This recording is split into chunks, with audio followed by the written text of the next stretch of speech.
This is this is Dr. Bhupesh from Dr. BKM Institute doing another letter. I'm just gonna put everybody on the mute so that the words doesn't travel and it should not be difficult for any one of us. So I will commence with this letter and we'll start up teaching about things. So first of all, let's start from here. Patient's detail. Sorry, we always for all the new students who are taking coaching for the first time, there are a couple of students like Jasprit ma'am. She has just joined in, and Taranjit ma'am. So Jasprit ma'am is in New Zealand, so she might not be able to join. But Taranjit ma'am, most welcome here. And आपकी voice अभी हमारे पास नहीं आएगी because you have been muted. So I will talk to you after this thing. So again, I would like to repeat two, three things which I always say.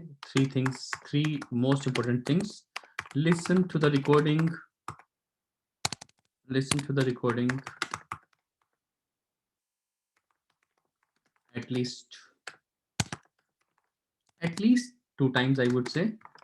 And अगर आप 3 times करते हो, that is the best. 3 times is the best. Second thing, now I will start the letter as I always do. I will take it as everybody's first day. That is how I always treat it. So taking it as a first day, the most important thing, letter has to be started from below. Letter किसको लिख रहे हैं, to whom we are writing the letter is the most important thing in OET, because we select all the data. मतलब हम जो भी data लेते हैं, that would be according to the person to whom we are letter writing the letter. हम letter किसको लिख रहे हैं यही तो हमें बताएगा कि इस बंदे से बात करो, इसको ये बताना है. सपोज मैं अगर फिजियोथेरेपिस्ट को लेटर लिख रहा हूँ, so I would be telling about things about walking, ambulation, exercises. मैं ये बातें नहीं करूंगा कि उसके 2 भाई हैं. अगर डाटा में मुझे सोशल हिस्ट्री में दिया है he is having 2 brothers, 2 sisters, मैं इन सब चीजों की बातें नहीं करूंगा. When it comes to psychologist, तो मैं ये सब बातें करूंगा कि उसके 2 भाई हैं, 3 बहनें हैं, लेकिन वो तीनों दूर रहते हैं, उसके पास कोई साइकोलॉजिकल सपोर्ट नहीं है. Then I talk about the social history things. Walk, अब ये कहना कि वॉकिंग का डाटा साइकोलॉजिस्ट को लिखे, वैसे तो लिखना चाहिए, क्योंकि अगर एक बंदा वॉक नहीं कर पा रहा तो वो साइकोलॉजिकली अपसेट होगा. So data is important to be noted. So आपको अपनी नर्सिंग नॉलेज, मेडिकल नॉलेज को यूज करना है. जैसे कि मैंने कहा कि आपको ये डाटा नहीं लिखना कि उसके 2 भाई हैं, 3 बहनें, लेकिन अगर कल कहें कि वो उसके साथ रहते हैं और उन सबको भी टीच करना है पैसिव एक्सरसाइजेस की हेल्प के लिए, तो that becomes an important data. So we cannot really say what is good and what is bad. It depends entirely upon the letter कि letter कैसा आएगा. तो आपको अपने आप को एक्टिव रखना है ये देखने के लिए कि लेटर कैसा आया है और हमें कैसे अटेंड करना है. So again coming back to the point, तो सबसे पहले ये देखना है हमें किसको लेटर लिखना है. Write referral letter to mister Williams, emergency doctor. So we are writing to the letter to the doctor.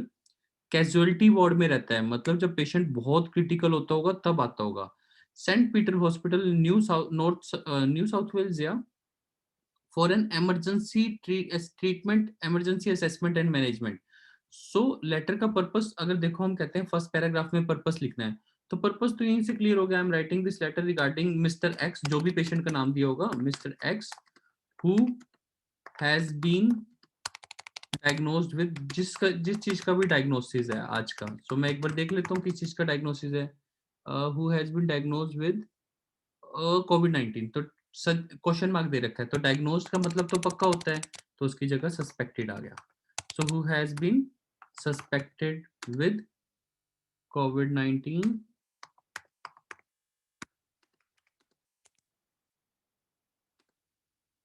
on the basis of his current signs and symptoms. तो उसके जो करंट साइंस और सिम्टम्स हैं, जैसे कि close contact with this and this. And also, ये बड़ी important बात पहले होती थी, अब तो ये बात इंपॉर्टेंट ही नहीं. Also he has been in contact with a Chinese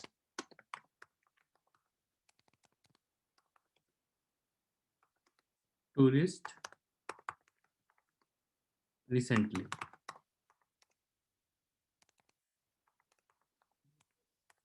So he is being referred तो उसकी कंडीशन भी क्रिटिकल है, आप ये भी लिख सकते हो also his condition is critical अगर दे रखी है, क्लोज कॉन्टैक्ट, हाई टेम्परेचर है, रीड द न्यूज अबाउट, सो कोशिश हो गया, सो ऐसा नहीं दिया कि बहुत क्रिटिकल है न्यूज पढ़ने के बाद। So I am writing this letter regarding mister X who has been suspected, तो लास्ट से ही देखना है क्या हुआ है उसको, यहीं से पर्पस निकल के आएगा फर्स्ट पैराग्राफ। तो लास्ट में पर्पस हमें पता लग गया कि कोविड-19 से सस्पेक्टेड है, तो जो वहां पे दे रखे हैं मैं भी वहां पे डाल दूं कोविड-19 on the basis of current signs and symptoms, and also he has been in contact with the Chinese tourist recently, so he is being referred under your expertise। इतना आसान है फर्स्ट पैराग्राफ लिखना, जो नए बच्चे हैं उनके लिए भी, the students who are no, even for them it is so easy to write OET letter, expertise for emergency assessment and management। Also, I would like to say again that everybody knows otherwise too. There is nothing to be repeated, but it's my important thing to repeat that this basically is material prepared by the Med City. That is the question paper. So we are just trying to solve the answer paper. So Dr. BKM only takes responsibility for a very good answer sample. So that is for sure that this answer sample would be one of the best samples to clear your OET exam. So that is what we do. I'm writing this letter regarding Mr. X, who has been suspected with COVID-19 on the basis of his current signs and symptoms, and also he has been in contact with the Chinese tourist recently, so he's being referred under your expertise. So that is the first paragraph. So from these two lines, you can find the first paragraph, which is the most important paragraph to get B. That's what we are targeting. That is 350 marks in OET. So this is very important. These small things make a big difference if you write them nicely. Okay, so apart from this, now jumping on to the rest part of OET letters so that I can tell you more. Yeah, so now we will read from the above what has happened to the patient, but we can read the last visit at least if there is anything particular. Close contact with the Chinese tourist we have already mentioned, assessed with the history collected, visited community health center for the checkup. तो हमारे community, so patient whenever they get sick they come to their community health center, that is by nearby centers to their homes, in which doctors are not there or big emergency equipments are not there. So if I go into the first paragraph, now the first thing I have found is to whom we are writing the letter. Second thing I have found is the purpose in the last. So ये दोनों चीजें हमें last से मिल जाती हैं. So that is how you write the visit letter or even the discharge letter में discharge, in the discharge letter it would be discharge plan. So discharge plan becomes the purpose. So purpose हमेशा we will get to know about the purpose always from the last, always from the last. So हमें letter उल्टा शुरू करना है, ये दो चीजें पढ़ के ही first पेज पे आना है. फिर आता है now we will start the letter like I am executing the exam. 40 paper में भी ऐसा ही करना है, you have to do the same thing in the exam, start from behind then come up. तो now I would like to know about the patient. The third important thing is now patient. So I will create an image of the patient who is 42-year-old. 42-year-old, Wilson Street, New South Wales. Today's date is 14th March. Medical history: asthma, diabetes, medication non-compliance, corticosteroid inhaler. So he's already having asthma and diabetes, which are kind the comorbid conditions. So that is why he is prone to these infections. Medication non-compliance, corticosteroid भी ले रहा है, minor fracture हुआ था. So this data is not important. Minor fracture ना. Wound healing, ये सारी बातें अगर आपको लिखनी है, the only thing that this person wants to say that the patient is of diabetes, that's why wound healing was delayed. If at all this data is relevant, then this data is relevant because ये data अगर relevant है तो सिर्फ एक ही कहानी से हो सकता है कि भाई वो ये बताना चाहता है फ्रैक्चर हुआ था, जब फ्रैक्चर की हीलिंग हुई तो उसे 1 महीना लग गया बेड रेस्ट और वुंड हीलिंग में टाइम लगा, यानी डायबिटीज की मेजर कंडीशन में है. So lives with girlfriend, no family nearby, girlfriend on a business tour, chronic smoker. तो मेन प्रॉब्लम ये हो गई है कि एक तो chronic smoker है और गर्लफ्रेंड टूर पे गई हुई है. एक्सेसिव अल्कोहल कंजप्शन, तो डायबिटीज है ऊपर से अल्कोहल भी बहुत पीता है, तो these are important datas. Smoker again, asthma है तब भी स्मोकिंग करता है, और गर्लफ्रेंड बिजनेस टूर पे गई है. No family nearby, family कोई नहीं है आसपास, तो ये बताना जरूरी है that is why he has been visiting our community centre. So breathlessness at around, तो सबसे पहला सिम्टम जो आया वो 9th को आया, और आज डेट क्या है, what is the date today, today's date is 14th, तो यानी आज से 5 दिन पहले हमारे पास आया ब्रेथलेसनेस के साथ 9 बजे। Used inhaler and relieved, inhaler के साथ ठीक हो गया, तो हमें लगा भाई एस्मा की कंडीशन है, हमने इनहेलर दिया, ठीक हो गया। फिर दोबारा टायर्ड हो गया और टेम्परेचर बहुत ज्यादा चला गया, बेड से उठ ही नहीं पाया, तो एंटीपायरेटिक्स खा ली भाई कि भाई मैं बेड से उठ नहीं पा रहा, अपने आप दवाई खाई। 2 दिन बाद जी फीवर, बिल्कुल fever got settled, sore throat, cough, breathlessness, took inhaler and relieve, तो इनहेलर से फिर ठीक हो गया। फिर जब 13th को क्या हुआ, आफ्टर 3 days, मतलब जब 2 दिन ठीक रहा, उसके बाद नहीं, एक दिन ठीक रहा, 12th को ठीक रहा सिर्फ, 12th के बाद 13th को फिर दोबारा हाई टेम्परेचर हो गया और sore throat, breathless, runny nose, headache, तो बहुत ज्यादा हो गया। फिर कोविड-19 की न्यूज पड़ी और बहुत ज्यादा कॉशियस हो गया। फिर ही has visited on to our community centre on 14th, यानी कि today. This letter is very different, mainly हम कहते हैं ऑन फर्स्ट विजिट। इस letter, that is why I am saying OET is very easy, but at the same time it is very tricky as well. It can make you lose marks just like anything. Any person today who has written on first visit the patient had, they will not let this person pass. No, normally हम ऐसा ही लिखते हैं, on first visit the patient had, पर इसमें कहीं पे ये दे नहीं रखा पेशेंट ने विजिट किया है, देखो कहीं पे भी नहीं कहा पेशेंट ने विजिट किया है, ये तो हम एज्यूम कर रहे हैं क्योंकि नॉर्मली हम ओईटी का लेटर ऐसे लिखते हैं, पर अगर आप ध्यान से देखोगे कहीं पे कहीं नहीं विजिट, तो हमें तो ये बताना है ऑन 9th। तो सबसे बेस्ट तरीका होता है विजिट की बजाय लिखो on 9 March the patient had this then the following day, following का मतलब होता है next, the following day, it is a very nice word for next, the following day मतलब अगले दिन, द फॉलोइंग डे यानी 10 को, he was tired and lethargic, ये सारे सिम्टम्स। देन आफ्टर 2 days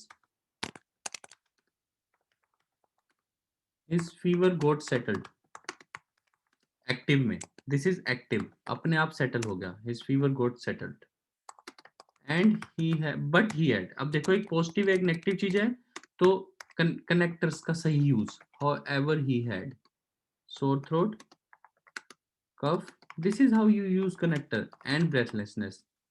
फिर कनेक्टर कैसे लगता है, सो, क्योंकि ब्रेथलेसनेस थी, लास्ट में आपने ब्रेथलेसनेस वर्ड लिखा, सो ही टुक इनहेलर, इनहेलर और अपने आप रिलीव्ड हो गया, and got relieved. So this is how you put in English, this is how you should write, that basically active passive का ध्यान रखना कि वो अपने आप हो गया, तो पेशेंट को ये सिम्टम थे। द फॉलोइंग डे, नेक्स्ट की जगह following day, again listen to the recording 3 times, that is why I say there are so many things to learn, and this is very important point, on first visit the patient had, जिसने भी लिखा on first visit, on second visit, अगर आपने लिखा on first visit फिर next day लिखा तो भी आप फंस तो गए, then it is in the hands of examiner weather he will pass you और नॉट, सिर्फ ये गलती एक छोटी सी ऑन फर्स्ट विजिट, क्योंकि कहीं पे विजिट नहीं कहा उसने, तो 9th March को ये था, उसने अपने आप पैरासीटामोल सब कुछ अपने आप लिया है। 13th को जब उसने न्यूज देखी, यानी कि यस्टरडे, क्योंकि आज 14th है, yesterday the patient heard the news,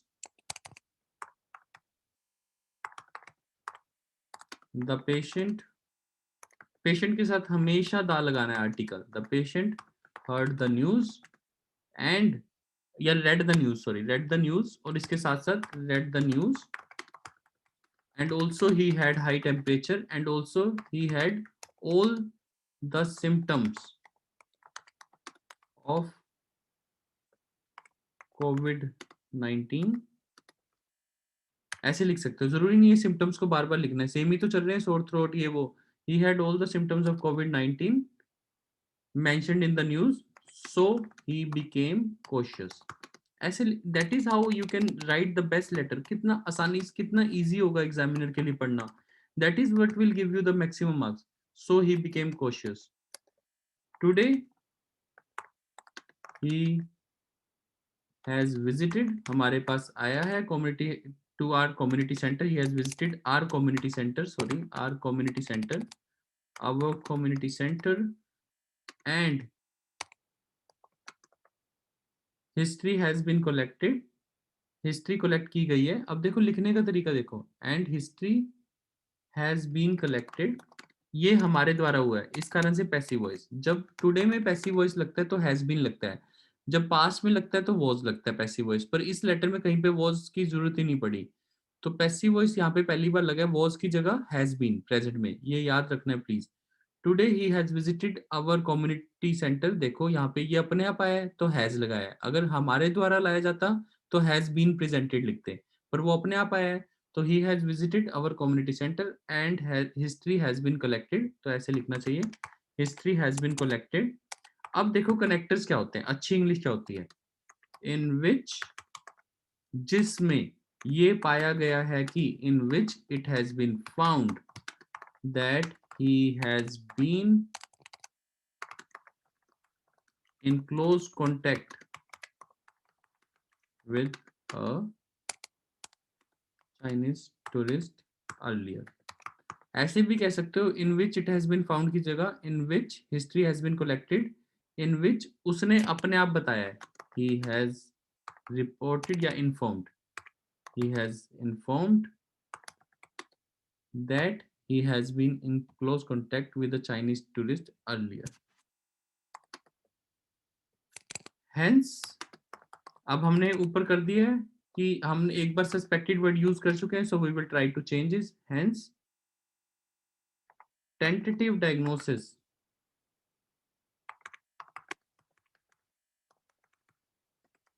of